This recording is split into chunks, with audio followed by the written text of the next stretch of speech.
Iyak. Pangit, uy. Tingnan mo hala. Ah.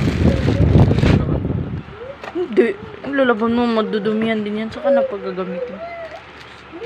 Bakit? Yan pa lang, magti-10 kilos na na. Hindi naman. Baho pa. Oh, okay yan. Gigigil naman ako sa'yo. Hindi ko nga nilaban. Maganda nga.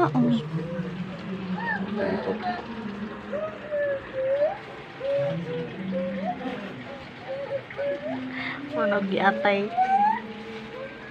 Sinutsot nga yung dudong. Gusto nga yung dudong eh. Suot ka ganito sa Pilipinas ka lang din naman. Hindi, maganda ka sana siya. Suot ka na ito sa Bagyo. Bagyo. Tagaytay na. Maganda Dito pa lang din, yun. wala na, pawisan ganito pagkatapos. Oh, sinuot niya na yan eh. Tapos pawis sa pawis. Maganda siya may komportable. Mas maganda lalo pag may hood siya. Oh, kaso wala. May